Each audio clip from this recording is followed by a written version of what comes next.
Welcome to the Femcast. My name is Anita White-Moran. We are more than just a podcast, we are a movement, fueled by the voices, ideas and stories of women from all walks of life. We're here to amplify your voice, empower your ideas and create change. This is a platform where your story matters. Whether it's celebrating success, overcoming adversity or raising awareness on issues that shape our world. Join us in this mission. Share your story, connect with us across our social media channels at the Femcast, and be part of a growing community striving for equality.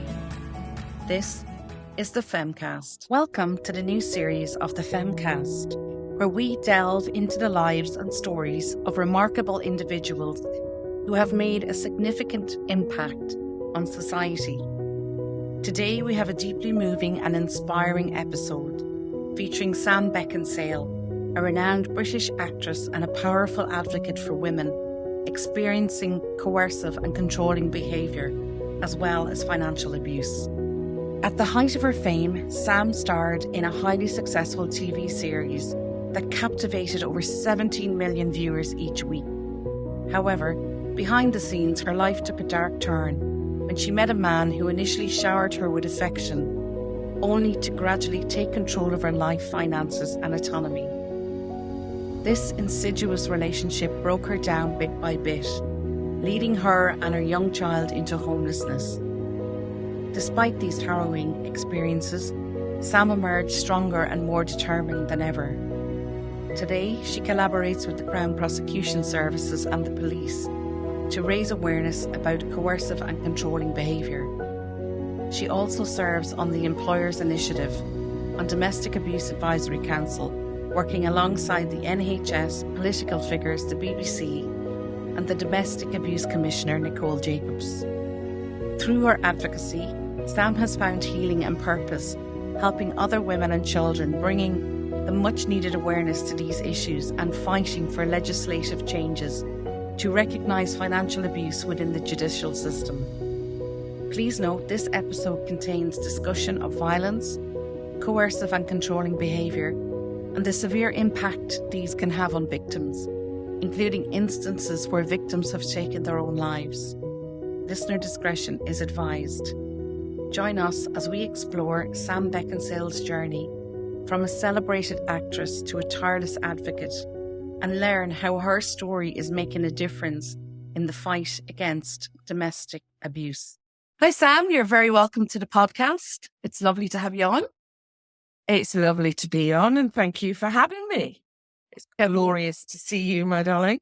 Thank you very much. Can we, for our listeners and people watching us on YouTube, can we hear a bit about who Sam Beckinsale is? Well, Sam Beckinsale used to be an actress for many years, and I was on shows in the UK, mainly television, but did theatre and the odd sort of British film and things like that as well. The one that I'm probably, there's a couple that I'm known for over here, but one is London's Burning, which was huge. It was about firefighters, and I played the female firefighter role. There was a few of us, but not all at the same time, we'd all take over, hand on the baton to the next one. Grew up in the UK, Irish family. And yeah, life was good. It was really good. But then I met somebody who, as I experienced it, then I got caught out in domestic abuse. And my particular experience of it was coercive and controlling behaviour, which I think people don't really understand what that is. I certainly didn't. And the reason that I was caught out was because he didn't pose a physical threat to me, which sounds ridiculous, but it's true. So my guard came down completely, and I've lived a life. I've come across men of power, really pooey blokes, as well as the lovely ones.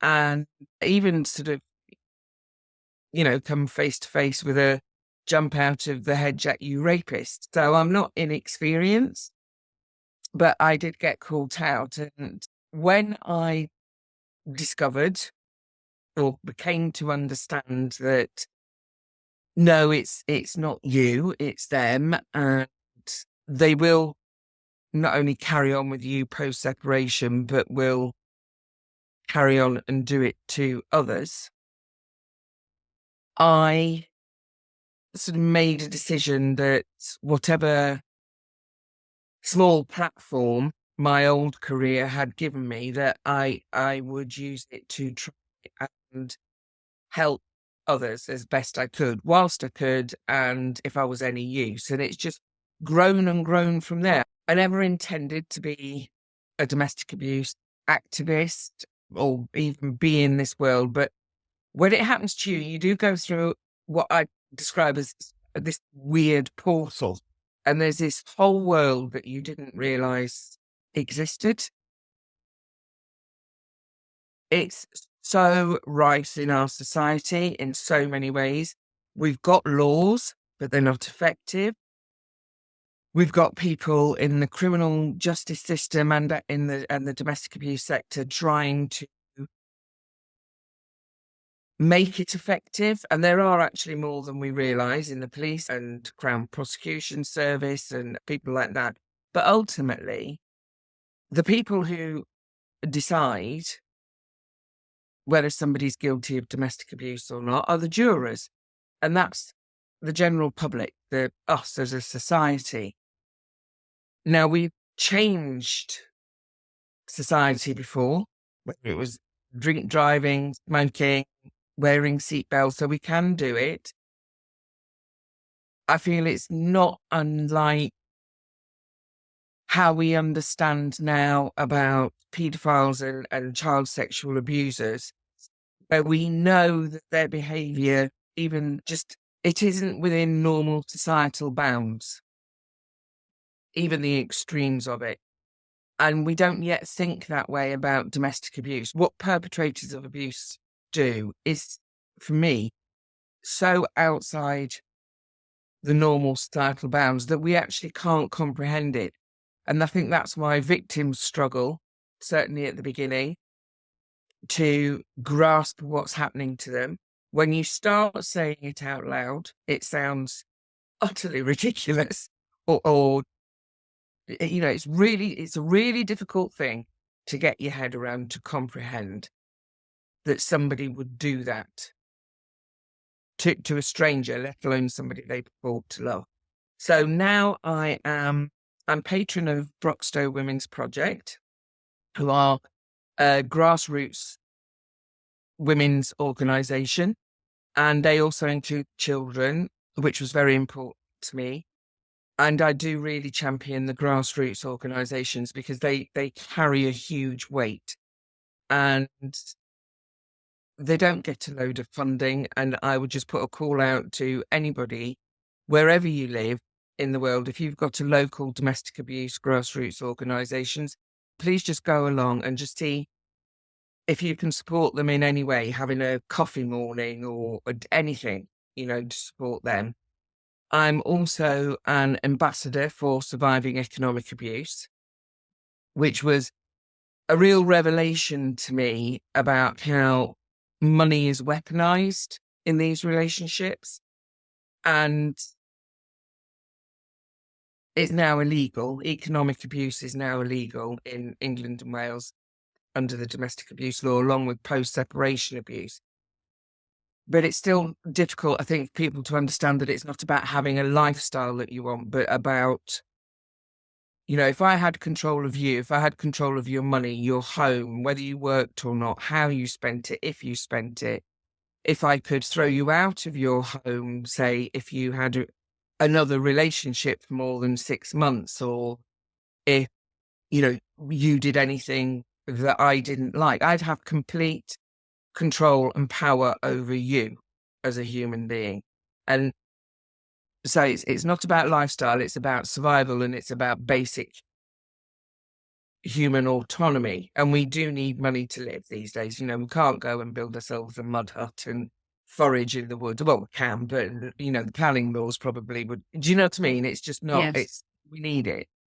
And also, I am now on the Employers Initiative Against Domestic Abuse Advisory Council with some quite big cheeses from the NHS, from politics, BBC, Domestic Abuse Commissioner Nicole Jacobs, because one of the things that I realised is through my experiences are that our justice system is shot at the moment. We know that the figures are all out there.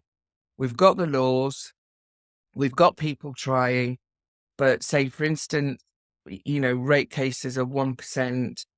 Coercive and controlling behaviour, I think there's something like fewer than 2,000 convictions in nearly 10 years of the law being there. And when you're talking about the police being given the directive for CCB to be the primary crime, and you've got our national police lead saying that they think that the real level of people experiencing domestic abuse and CCB is around 4 million, but you're only getting like 200 people a year getting convicted and certainly not getting charged. So there's lots of things that I've learned as I've gone along. And one of the things that I realised is that a lot of us, I was self-employed, so it sort of doesn't apply to me, but the majority of us are employed, and employers will have both victims and perpetrators in their employ and in positions of leadership as well. So we've got safeguarding laws, we've got, companies have to do all of these things, but very few have. They're starting to more and more understand that they need to have things like a domestic abuse policy. What does that look like? What are they offering? Because I believe we all as a society need to shoulder it. We can't just keep looking to the police and police our way out of this. It's a societal problem, and it's a big one around the world. It's global, and therefore it needs a societal response. And I think in the NPCC's latest, the National Police Chiefs Council have effectively said that in their latest statement. So that's how I've ended up where I am now, talking to your lovely self. Okay. Can we go back a bit to your days of acting and having 17 million people tune in every weekend to watch London Burning, to getting to here today? And because people need to understand the impact it has on your life and the devastation it causes. Like one day you're so high up, and then you're just actually scraping the barrel and trying to survive. Can you just go through how it happened? Well, right. So I spent, I worked hard, not in the sense of sort of going down a coal mine, but this was a career that I'd had. I think I did my first acting job when I was about 15 in Shakespeare. And I know. And so built my career. I was at the peak of my career where I could pretty much pick and choose my work, earning loads of money, was VAT registered, high tax paying bracket. I was in my prime when I met him.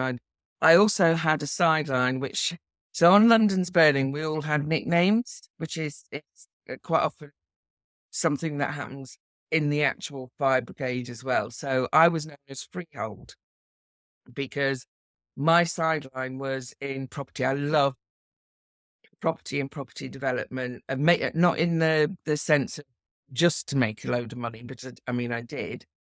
But it's about sort of taking something and making it usable. I just love it. It was like a sideline. It was a sideline because acting is an insecure job. It's not 9 to 5, you could earn a load of money 1 minute for a short period. Yes, but you learn to manage it. You know that, you can't go bonkers because you don't know when your next job is coming. Having said that, I had, if I say so myself, I had a really good reputation in the industry. I had a really big fan base. And so that is seen sort of like, that's about you. And then so I was literally at my peak, and then I met this man, and via that relationship, I lost everything, and not just my house, my money and things like that, but my comfort, everything about me. That you do change as a person when you experience this. My confidence was on the floor. Like I said, I'm not a shy person. I would challenge, but I didn't know what I was actually dealing with. This wasn't just a bloke who, I didn't get on with, or it wasn't just a bad relationship. The manipulation, the psychological manipulation. I mean, I've lost body organs because of it, My body doesn't function. The idea that coercive and controlling behavior isn't violent, I believe, is completely wrong. It is. Yeah. It changes your brain. Like I say, I've had to have body organs removed because I couldn't. He'd been to the doctors and told the doctor it was all in my head and all the rest of it, where I actually had a parasitic infection, which has left me with a body that doesn't function properly anymore. So they're just small examples, but even down to controlling your doctor and the doctor-patient confidentiality. It's really, really common that they prevent medical care. So they will either come to the doctors for you, or they'll go and see the doctors. And so you're never on your own with anyone. So you're not on your own with anyone. So it can be really difficult, say in A&E or at a GP surgery, to really understand. So you might have somebody who's presenting with all of these strange symptoms when actually the issue is the person stood next to them. And it's domestic abuse. I mean, it can change your very DNA. It impacts your brain, your nervous system. That's just the psychological and emotional abuse, not being able to eat properly because you're not allowed to buy food, but we know it's medically evidenced that coercive and controlling behavior and all those elements, psychological and emotional and whatever elements that it contains, can lead to cancer, dementia, early death. There are physical repercussions and impacts on the human body, and the brain. Without them having to raise a finger. Without them having to even raise a finger. And that's when I come back to what I said at the beginning, where what they do and how they do it, they're really, really patterned. Professor Jane Monckton Smith and Warwick University did amazing research. And if anybody wants to look it up, it's the 8 stages to homicide. So they're that predictable that you can, they can be put into stages, and they flip in between various different ones. But she made a quote, which I think is really, really powerful, which is that the only way abusers don't get to stage 8, which is the killing, either by direct killing or what's being termed at the moment self-killings, which is the suicides. And they've done research, which is the same timeline, which is a timeline to suicide. The only way that they don't get to stage 8 is if they don't get to stage 1 in the first place. We look too much to the victims to say, why did it happen to you? What did you do to let it happen to you? Why did you stay? What is wrong with you? You're demented, you're this, that, and the other. It's got nothing to do with us, which is why we need to flip, as a society, we need to flip our thinking a little bit, turn the telescope the other way around, which is abusers have multiple victims. They just do. And you can take those victims, either from that perpetrator or from all perpetrators, and they will be so different, so completely different. There is no patterning and there's no predictability in terms of the victims, but there is patterning and predictability in terms of the perpetrators. So if they're predictable, they should be preventable. And that's why I do what I do. And I take everything that I've learned. So I make videos. I made a film called Love, ? Which is taking all of those really common experiences the world over. They're what I call the OMG moments, where people read something or they speak to somebody else who's another veteran, as I call them. And you can finish each other's sentences. You know what they're going to say next. People say, is there an abuser handbook? Do they go to abuse school?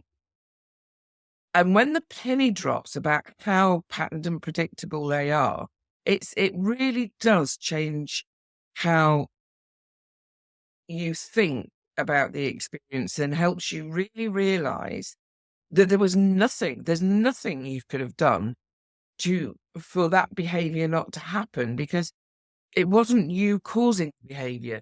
They were choosing to behave in that way. And that's why I like to, again, link it back to the paedophilia. Children do not entice. There's nothing that they do. There is nothing that they do or that they could have done differently. We understand that the people who inflict that particular harm, that's who they are. That's how they operate. And you're not going to change them, but that we need to do things as a society to protect society from them. And that's where I'd like to get to with societally, with domestic abuse. And like I say, for the first time, I suppose I'd never sort of used my name. My father was a famous actor here in the UK. My half-sister is Kate Beckinsale. But I've never used my name or my platform or anything used it as such. But this felt really appropriate to do so. So if I can get somebody to click on a video because they recognise my surname, or they watched me in London's Burning or Time After Time or any of the programmes that I was in, because it's no good us keep preaching to the converted in the domestic abuse sector. We need to bring it mainstream. We need to be able to talk about it. We need to be able to do it without shame. And any of those experiences that I had growing up, and I had an extraordinary life, actually, from London, Soho, to farms, to, council properties. So like I say, I'm not an inexperienced human being. I'm not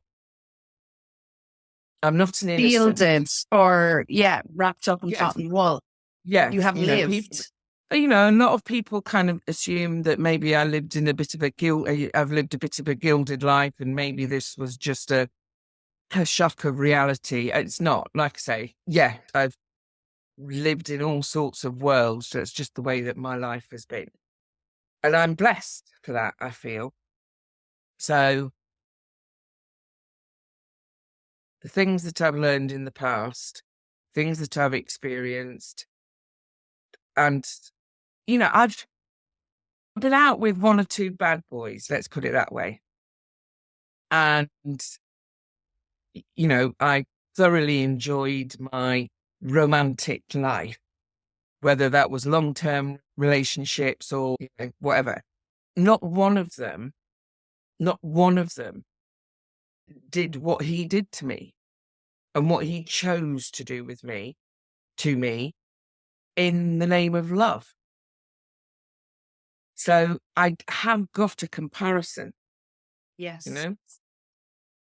It's And important for people to know that it's yes, like you can have players and guys who don't yeah, want to settle down, but they're not destroying your self-esteem, your self-worth. They're not damaging your brain by psychological manipulation and hurting you that quite way. literally. Yeah. I mean, I thought I had dementia because I kept losing things. I kept imagining things, he'd tell me things literally did not happen. So I think a really good example is when we were very first together and I was making a sandwich and for us both, as you do, and I was cutting the bread and he didn't like how because it wasn't precise all the way around. I am a doorstop bread cutter, gentlemen. And he didn't like how I was cutting the bread. So I sort of like said to him, well, fine, make your own sandwich then. By the time he'd finished with me, even a year after I left, I would still shake when I was cutting a loaf of bread. And I thought, right, I can't live like this. So I did actually go and get a loaf of bread and I just hacked it. I just hacked it any other way. But I still, even now, I still occasionally think whenever I'm cutting bread, because I hadn't cut it to the exact, it was very precise. And people say, well, if he didn't hit you, what did he do? Well, there was everything from the silent treatment to insults covered up as jokes to just this sort of constant, everything was wrong and everything was my fault. And then when our child came along, that was it. He had the weapon that he needed. People say, why did you stay? Well, number one, he had control of all my money by then. Number two, he played on the fact my dad died when I was like 11, 12 years old. And as I said, we've lived everywhere. So when my dad died, he was very young and I was 11. But there was also divorce as well in my family. So the importance of a family unit was like a soft spot for me. It was a tender spot. So obviously, if I was ever going to have a family of my own, and I truly believe that I do believe in commitment, and I believe that the commitment when you have a child is lifelong, whether you're apart or together. So I probably thought what I was thinking was, I'll take what he's dishing out to keep the family together. And I thought I was protecting my child from him. The day that I realised that that isn't what I was actually doing, that was the day I left. I decided to leave. And how long was that between? I was just going to say, this idea that you just sort of like take your bags and go. So I ended the relationship. And it's mad what they do to your brain. It's like, I don't know whether they put some kind of moon dust in you or I don't know what it is. You have an injury. You have a brain injury. The science backs it up. And neuroscientists have been researching this for years. And on an MRI, you can see actually scarring on your brain from psychological abuse. So I wasn't thinking, as I was before the abuse and as I am relearning, and it is a relearning to think again, to remember all the things that were my basic human, legal, autonomous right to do that I did without even thinking before him. It was so natural. But I think abusers play, I don't know if you've come across this, but abusers tailor their abuse to the victim. So it's this weird combination of being patterned and utterly predictable, but the details around it will be different. So for me, there's, like I say, this little tender spot, and he knew that I would fight tooth and nail to sort of keep the family together and to protect my child and to not have him do the same thing to our child. And when I realized he was actually doing the same thing to our child, and this is one of the reasons why I'm so my particular passions, I suppose, I mean, it's domestic abuse in general, but certainly the coercive and controlling behavior, the children, and the what I believe is so they're called the induced self-killings, and they absolutely are. And my view is that coercive control is simply a slower, day by day, minute by minute way to torture people to death for however long the victim can take it or survive it, if they do survive it.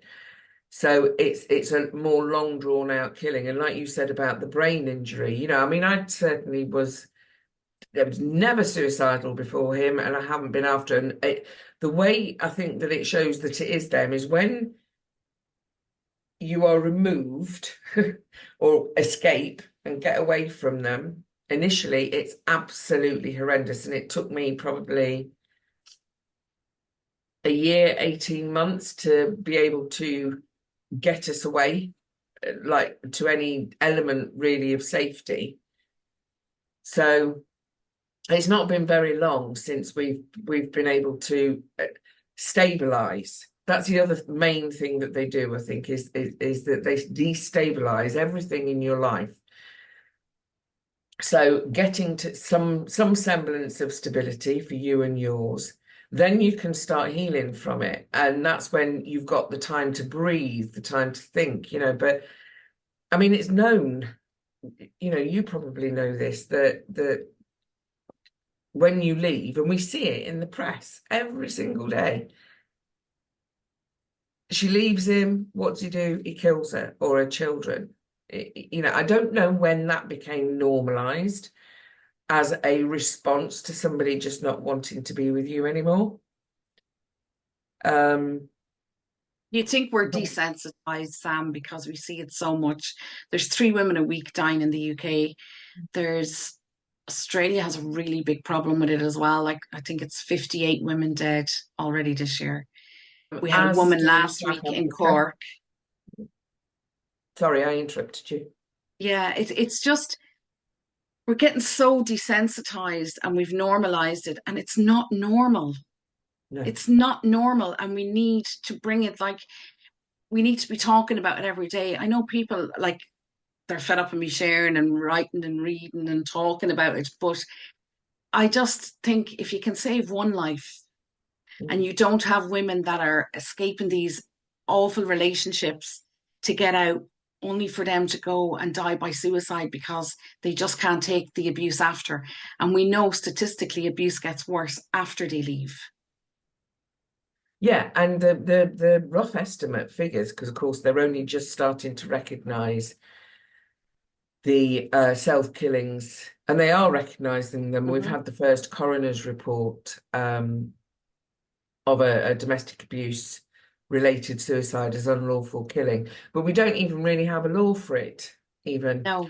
So, it's the police are struggling, the CPS is struggling, the whole system itself is crippled, and there's disjoints, but like you say, yeah, it's become normalized, and it shouldn't be normalized. And I think this idea that, oh, it'll never happen to me. I was like that. It'll never happen to me. Anybody raises a finger, they so much lift a finger to me, they'll be out the door sooner than, And with their that's what pants we on fire. teach.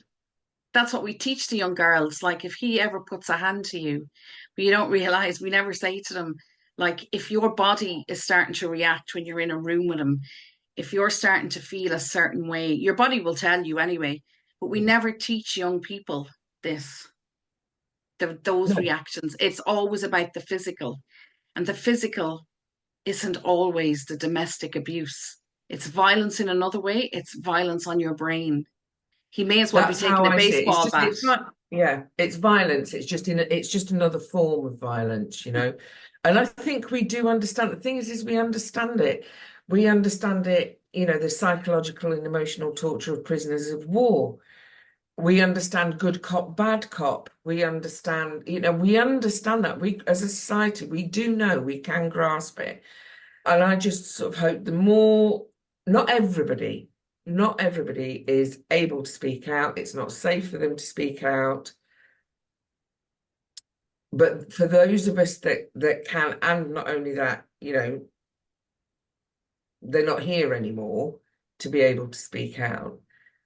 So those of us that can, like yourself and like me, I think, I don't know about you, but I'd sort of get those days where I think, oh, that's just, I've had enough. Nothing's going to change, or there's just no point. And then something will come along and I'll go, no, I can't not do this. I just can't. My conscience, I know that another person's behavior is absolutely not my responsibility. But my It's a, conscience, knowing what I know, I can't not do what I'm doing because the headlines and social media, you can't step away from it because every other I story is about suspended sentences, convictions, femicide, mean, I battery, don't know about, yeah, but I don't know male about you, but violence. when there's a story in the press, when it comes up with the first breaking story and it's a headline of a woman's death, and there's certain phrase, we know it's not, you know, and we don't have some kind of, you know, woo-woo psychic thing, but I don't know about you, but I know I can see from the first headline what that case is going to be. I don't know the circumstances, I don't know the woman, but and certainly 9 times out of 10, if not more, it will be that they were in a relationship, that she was leaving him or had left him, and he decided to kill her children, and possibly even himself, you know. And it's constant. It's absolutely constant. But if I can see just from that, if we as, like I say, veterans, you know, my hope is that us all together, at some point, somebody's going to have to listen. At some point, we're going to have change, because the amount of people, when you actually start talking, I had a cabbie in London, and I'm sort of invited to do things like scrutiny panels for the Crown Prosecution Service in London and stuff, where they give you cases where they've made various decisions to see if that, you know, and there's a group of us to see whether they feel that we feel that was the right decision to make, if they could have done, you know, where they could have done better, how, why, you know. And I was in the cab, and there was this lovely cabbie, and he was saying, oh, so, you know, so what are you doing today? So I told him, and then he started talking about his uncle, and how his uncle had been in a domestic abusive relationship, and the woman that he was with one night just threw hot oil all over him whilst he was asleep. But they're talking about, then he was sort of like started talking about things, and you could tell that he was starting to recognize that this was domestic abuse. And we know the majority are women, but there are Our men that men. this happens to. And the way politicians use the word Vogue, a lot of people don't know that legally in the UK, the Violence Against Women and Girls TAG acronym actually does include domestic abuse. Mhm. So they think it's, you know, the general public can think that's just about us being safe on the streets, you know, so more policing, ASBOs, politically, this is the football that's being sort of thrown around at the moment. It's all Vorg, Vorg, Vorg, which absolutely 100% need to be addressed. But my argument is we need to be safe in our homes as well as on our streets. And actually, children are now recognised as victims in their own right. And sometimes that language, certainly politically, can exclude like the boy children who are victims as well, alongside their mothers. So, Sam, when you finally escaped, because that is the correct term to use, and it takes a while to start trusting, I suppose, and feeling safe in your body, your surroundings, people. Like, just for the people that are listening or watching, if you could explain, because people are feeling this, but they think it's just them. But if we could just show them it isn't just them, that this is what happens when our brains are hurt. And they never had to leave a finger on us. They just had to just hurt our brains. And now we don't feel safe in this world. No, well, I mean, there are parts where I still don't. I don't really like the word journey, but I suppose rehabilitation might actually be more appropriate, really, because journey just makes it feel like it's a choice, whereas it's not. So, I took myself to the doctors. To find out, because he had me convinced that I had psychosis or whatever, and I can remember standing there thinking, I must be so really insane because he's saying that I abuse him and our child, and I don't actually know how I'm doing it. That and I can remember thinking I must be completely bonkers because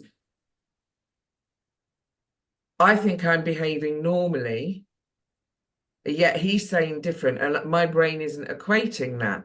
So, I mean, I don't have psychosis. I'm not mad. I don't imagine things. I haven't got Munchausen's by proxy. I haven't got borderline personality disorder, all of these things that he accused me of having. And actually, my memory isn't that bad. The language we use is really important. We talk about losing our life and losing this and losing that. We don't actually lose anything. It's completely and utterly ripped away from us. Ripped. Completely ripped. And I mean, it's been a couple of years out. I think the critical thing is, if you've got any children, that they are buffered from the perpetrator, which can be nigh on impossible, but as best as you can. And I was sort of like lucky in that respect. But I still question my own judgment. I still wonder if I'd got it all wrong and had made it all up, because I think the other thing is to remember it's not horrendous every minute of every day. There's these, it starts off incredible. It starts off amazingly, and it's interspersed with all these amazing things.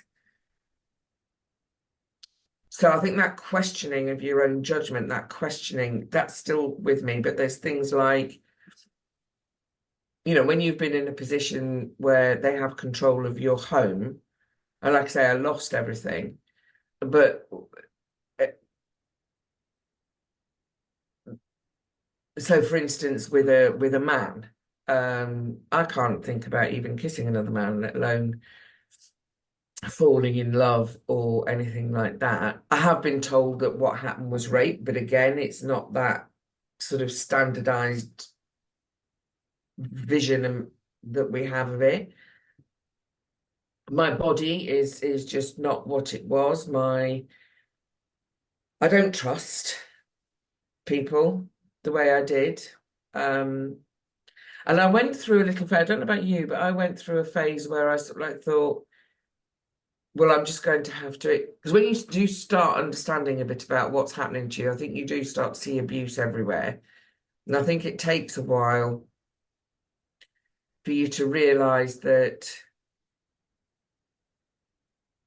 maybe you can carry on in this life and not have to shut yourself off from people completely in case it happens again. So this idea that somehow it was you and you got caught out and you were blind to it or something like that. I actually don't believe that there's any amount of education or experience or savvy or personality that can truly prepare you for being targeted by one of these people. And they do target you. And it's every single one of us, every single human being has a vulnerability somewhere. We all do, whether it's about our toes or, we've all got something. That's what makes us human.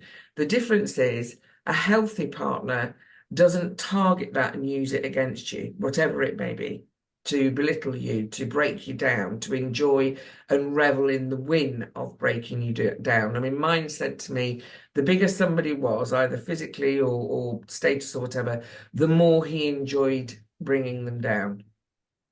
He actually admitted He actually to admitted that. that to me. Wow. So, I don't know what I'm going to be like in the future. Like I say, I have to relearn and remind myself, but there are real positives. So, I'm not shocked anymore when somebody uses my actual name, Sam. You know, I Can you explain that? well, I was given a nickname. In So the he didn't. relationship? Yeah, he didn't use my name. So I was a thing. That's really that's really stripping somebody of their autonomy and identity, isn't it? Yeah, yeah. And I'm Wow. starting to get that identity back. And I would, but it's like who am I now? So it's kind of this strange rebirth. So it's like being born again, but in the body of a nearly 60-year-old woman. So it's just like, you know, but it's not easy. But somebody said to me, and it's the best piece of advice I think I got at all. And they said to me, just one foot in front of the other. Mm. And when I was overwhelmed, my anxiety is too much. I'm medicated for anxiety, complex PTSD. It's never going to go away, but it's about us managing it. And I think this idea that somehow you leave and then magically your life all goes back to normal, I think for society to accept that or expect that of us. But going back to what I was saying about the education, I think we should absolutely educate, and we are, but the real reality, what's the difference? There's a difference between sympathy and empathy, and one is when you've experienced it, and the other is when you imagine it, what it's like. But victims are supposed to know how to deal with these people from the off. They're expected to protect themselves and their dependents, not only just their children, but their pets. Nothing prepares us fully for dealing with a person, like I say, I keep coming back to this thing that is outside the bounds of normal societal behavior, even the extremes of it, and society itself gets a shock and is all rocked in its world when it turns out to be somebody who they've revered or they've respected for whatever reason. And it's just like, oh my God, they're monsters. And how did there was this other life. But that is what abusers do. That's how they hide in plain sight amongst us. And I don't know about you, but I've heard they're so far outside the bounds of normal society that they may as well come from another planet. And all of the stuff that we are taught to do, how to protect ourselves from predators, from harm, how to respond, it doesn't work with them because they're not in those societal bounds. So the level of pressure on victims to just be able to go, Switch well, it on and off. I'll just pick myself up and start again now. But actually, you can't do that because they still but sometimes in the smallest ways. But even when they're not there, you'll, like I say, for instance, the Netflix had my nickname on. So every time the Netflix came up after I'd left, this nickname would come up. So that would remind me, even though I wasn't there. And I couldn't figure out how to change the name back. So I didn't watch Netflix because that name came up. So even in that way, there's an element of control Oh, over your life absolutely. going And you forwards. feel you're being punished Sick. again and again. But you feel sick. You have that response. You have that nervous system response to things. You know, abusers can control you with a look. It's a it's a terrible thing to say, but actually, you know, I feel sort of puts it in perspective. It's like training a dog.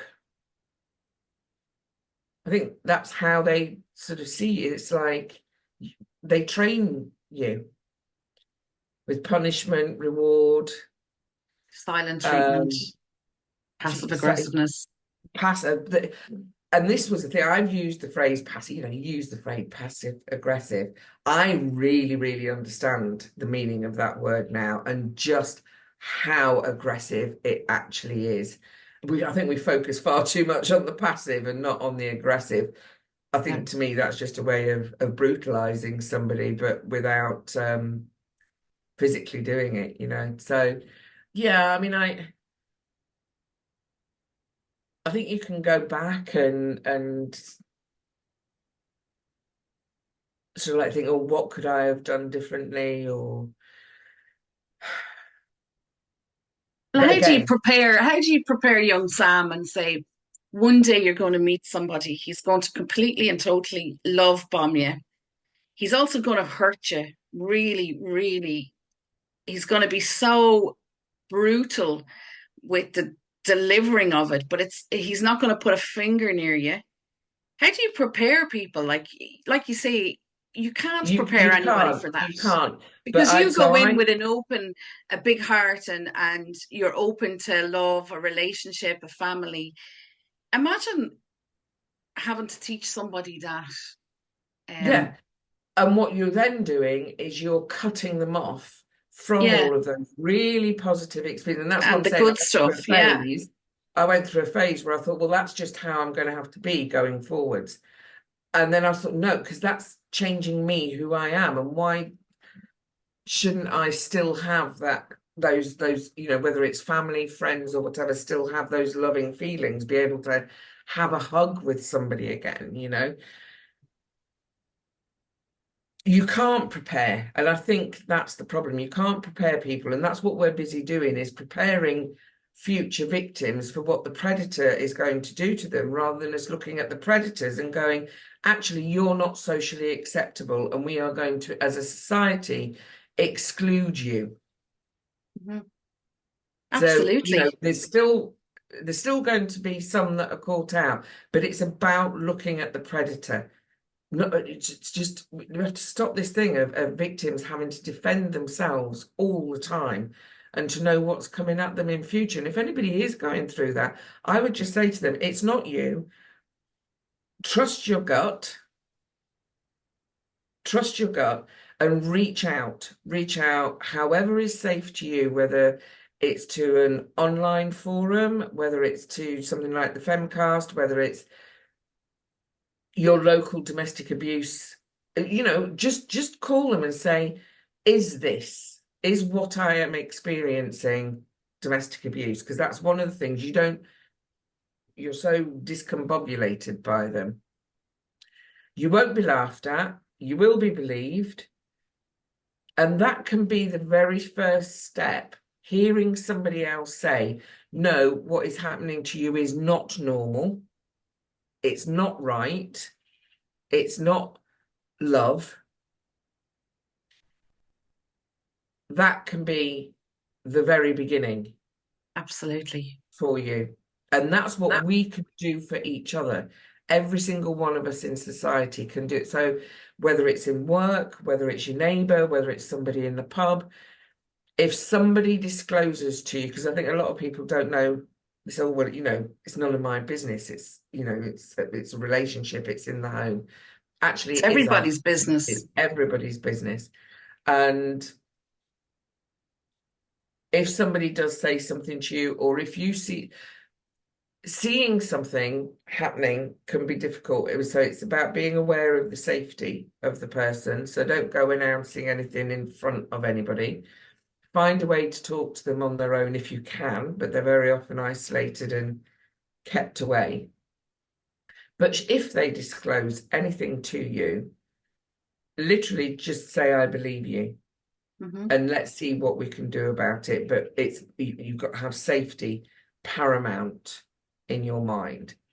And that's actually as little as it can take to change somebody's life.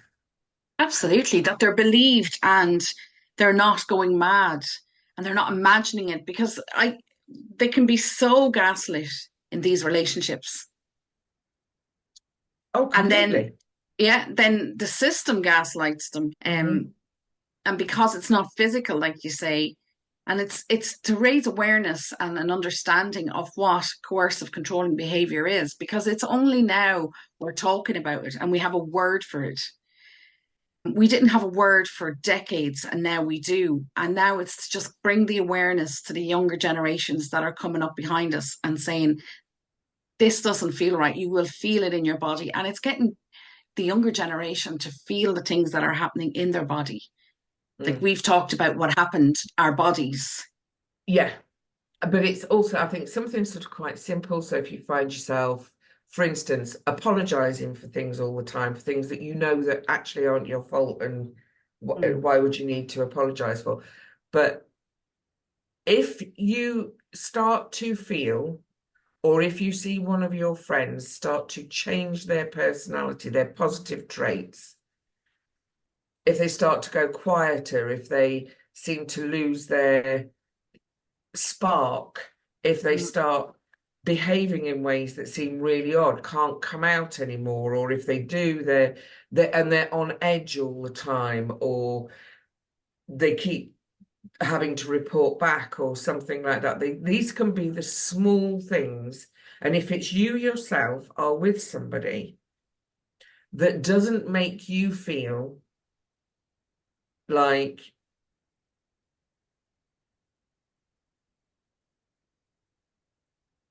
you're more than you are, as opposed to less than you are, on a consistent basis. I'm not talking about somebody kind of buttering up somebody's ego every minute of every day. But if being with them somehow makes you feel bad about yourself, then I would really recommend you go and talk to somebody who you feel safe with. Women's Aid is brilliant for that. And any of your organizations, and whatever your life, whatever your culture, whatever your race, your anything, there are LGBTQ plus organizations as well. But certainly for our young people, and I think people don't realize this, that you don't have to be a baby or like under, you can ring the NSPCC. And they have actually got brilliant resources online as well. Sam, on your work to date and the things that have changed, where it's now a criminal offence for coercive controlling behaviour, we're bringing more awareness to people. The police are taking it seriously. Our judicial system is getting better. Can we talk a bit about your work? Yeah, absolutely. So I work with the Crown Prosecution Service, I work with police forces, I work with universities. I basically work with anybody who'll ask me to, in various different ways, whether it's scrutiny panels, whether it's screenings of the film Love that I did with Jason Figgis and Simon Golding. and they are called love events, and it's event cinema. So basically, you have a showing of the film, which is not like, it's not a documentary, it's a docudrama. So it's been done in a very different way to enable people to access it. So there's no direct physical violence in there. There's a sort of a voiceover with images going, and that's to hopefully create for the audience some of the dissonance that goes on in these relationships. What you're seeing and what you're hearing are different. And what we do is, or what people do is, they host love events where they show the film and people have the common experience of watching it, but we invite everybody from businesses to politicians to your local domestic abuse advocates. But we've had like the union of doormen have come along, thinking outside the box to bring society together, to connect with each other, and then take their connections and what they're doing, sharing their own best practice and taking that out into the wider society. And they're proving very successful. We don't make any money out of it. It's just, this is to help save Raise people, awareness. raise awareness and help people. In terms of my own advocacy, I mean, I'm asked to speak at various events, but then there's the sort of the political and the actual practical work, like I say, with the CPS and the police, and which they invite me to do, because they are absolutely beginning to, and not just me, they invite others, and they are absolutely beginning to understand that the voice, the victim voice, as they call it, or the veteran voice, some people call us experts by experience, some people call us survivors, some people call us victims or whatever. But the bottom line is we have experienced something that other people have not.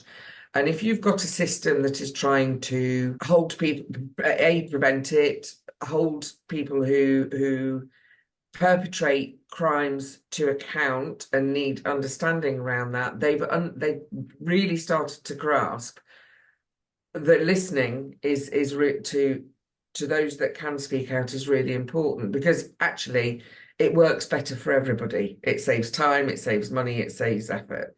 It's like anything, you wouldn't, if you had something go wrong with your plug, you wouldn't ask a plumber in, So what I would say to anybody is, if they feel like they want to do something, then please get in touch with your local council or your local organisation, or even your local police and CPS office, and see what they have got, what opportunities they have got where maybe you could get involved in that.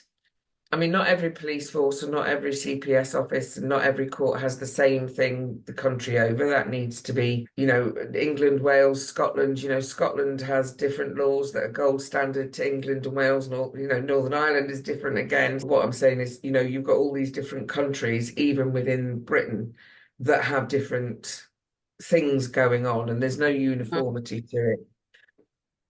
But yeah, Love is available on Vimeo. We've had to charge on that one because it costs money to have the Vimeo account to make it available, because there is copyright on it and stuff like that. So it's for other people's safety and security as well. And if anybody wants to host a Love event, then what happens there is they just get in touch with me on Sam at the Love Project UK, and we can grant licenses. So for anybody, if they're going to show it, they have to have a license to show it. So that's very easy and straightforward to do, and we don't charge for that. But yes, I mean, we've had Love events in Europe. We're starting to have them in America, and it's just a way of opening up the conversation for people. It's a bit like, when there's three of you in the room and they say, don't be the first one to leave because the other two will talk about you. It's a little bit like that, And I think we just be less, for us to, hopefully to be less bothered about talking about domestic abuse and less feeling less shamed for if Yes. it happens to Shame us. is a big thing around it, and the stigma, and we've got to lift it. Yeah. Like if we were burgled, go back to the burglary. If we were burgled tomorrow, we wouldn't be ashamed to say, no. yes, we were burgled and this is what they've taken from us. And now I have to, I don't know, I have to get the money together to replace those things. Yeah. It's our health, our mental health, our physical health, our relationships, our safety. So we have to work on those to build them up again, to Yeah. replace what was taken from us. Yeah. So, and domestic violence Absolutely. is the only And if crime that can be committed on a person over and over again. Like we don't keep burgling the same person and nothing happens. no. No, and the other thing is we're allowed to say who's burgled us. We're allowed to tell our neighbours. We're allowed, but our neighbour, and we can say to our neighbours, "Look, I know he's going to come for you," and the neighbours, and you say if you knew the burglar's name, you're actually allowed to say who it is, whereas you can't with a. So I could, if somebody had done that to me, somebody had conned their way into my home, had terrorized me, my family, my pet, had stolen my stuff, but the police couldn't do anything about it because there was no CCTV and he wore gloves. But I knew who it was, and I knew that he was going to go and do it to the neighbours. And I said to the neighbours, "This is how he's going to do it. This is what happens when he does do it. And I know his name, but I'm not going to tell you. Mm-hmm. It would just wouldn't make any sense." And I think that analogy with the burglary is a really, really good one, because society would not blame us for being burgled. No, but Even if yet we left when our you see door domestic abuse wide victims, open, mm, you know. But it does leave you with that same thing. When people have been burgled, they're terrified in their own homes. They lock and bolt they cut themselves off. They, they don't feel safe. they don't feel safe. They turn their homes into prisons. Sometimes they even have to move. They're looking over their shoulder all the time. They're jumping at the slightest noise. I think sometimes putting things in a slightly different context can really help people grasp the very basics, and how insane it is for us to not apply those same just general sort of care and thoughts that we would if it was a With a different survivor crime. Yeah. of domestic Yeah. violence or coercive Yeah. controlling behavior. Yeah. Instead Yeah. of And I asking the just questions, like you don't say, well, maybe some people would say, the insurance company would say, did you not turn on the alarm? But we don't normally say that to a person that's been burgled. We'd say, God, that's awful. how are you feeling? Are you Yeah, how are okay? you Is there feeling? anything That I can must be do to help? devastating. Your Yeah. house was broken up, it was wrecked, your pets are afraid now because they were terrorized. When we come across a survivor of domestic abuse and domestic violence, it's, well, why did you stay? What did you say? Did you not know he was like that? Yeah. Why didn't you just leave? Yeah. But why didn't you just leave? Where do they go? Well, for us here in Ireland, we're in the biggest housing crisis we've ever been in. There are 9 counties are without refuges, and it's just getting worse. Where do the women and children go? Yeah, We but have if you think 4,000 about children it, living in hotels. no, this is it. This is it. So you're homeless. So you've got the choice between making you and your children homeless. And I don't know if anybody over there has tried to get a rental property when you've got pets, so you have to leave your pets as well. Or That's that people don't think of the pets either. no, and actually, if somebody is cruel to animals, that is a real precursor. That shows that that's a real indication. And it's like the strangulation, even if it's during sex, which is not, and brain damage that causes, but the asphyxiation. if anybody touches the front of your throat, because if you think about it, we don't do that to each other naturally. It'll be the side or the back, but we don't instinctively tend to touch the front of somebody's throat. And if somebody does that, that is the biggest red flag of strangulation.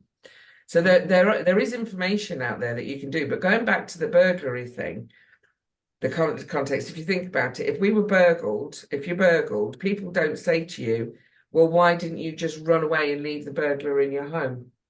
Yeah. Why don't you let him move in? It would never cross anybody's mind to say that to us. Mm. You know? It's because violence and abuse has become so normalized, and we're so desensitized now to it. Instead of we're not shocked anymore, and we should be.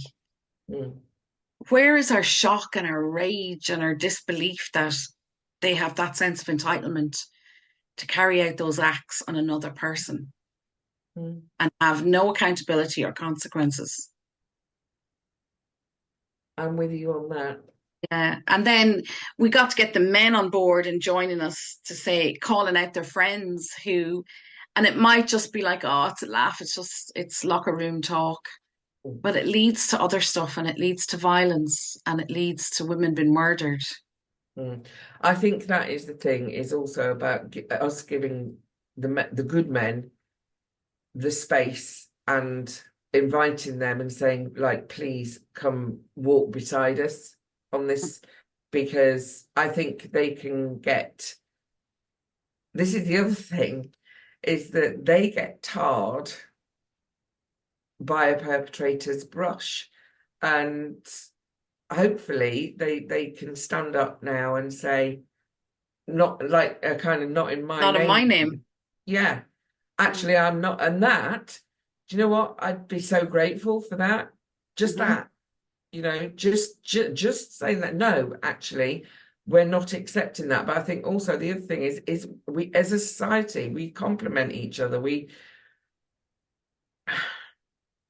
we're human and we are natural pack animals, and I do genuinely believe it's up to us as a society to turn around and say no more. No more. No more. I think we'll leave it there, Sam, and we'll catch up with you again shortly for updates on where you're going with your projects and what you're doing, and we will leave a link to Love on this and on the website www.thefemcast.com. Thank you so much, Sam, for joining us today.